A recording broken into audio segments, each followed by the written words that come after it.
Hi everyone, welcome to SPB elegant. అందరూ prices ఎక్కువ ఉన్నాయి మేడం అంటున్నారు కదా. మన దగ్గర క్వాలిటీ బట్టి ప్రైజెస్ ఉంటాయండి. ఎగ్జాంపుల్, నేను ఒక సూపర్ మార్కెట్ కు వెళ్ళామండి. యాక్చువల్ గా క్యాజువల్ గా వెళ్తాం కదా గ్రాసరీస్ వాటి కోసం. అలా మా పాప మన దగ్గర ఉన్నాయి కదా మమ్మీ బ్రాస్లెట్స్ అని చూపించింది.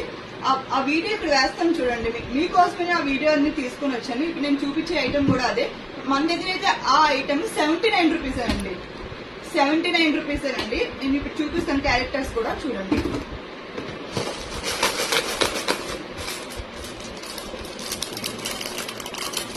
చూడండి, యాక్లెరిక్ బ్రాస్లెట్ ఫర్ కిడ్స్ అండి. ఇవన్నీ కూడా యాక్లెరిక్ బ్రాస్లెట్. అసలు ఏమి గుచ్చుకోవడం, హామ్ చేయడం అలాంటివి ఉండవండి. చాలా మోడల్స్ అండ్ క్యారెక్టర్స్ తో ఉన్నాయండి మన దగ్గర. Unicorn and Bunny, pink colour Bunny's, ఇందులో కలర్స్ కూడా ఉన్నాయండి. ఇవన్నీ కూడా వెబ్సైట్ లో మనం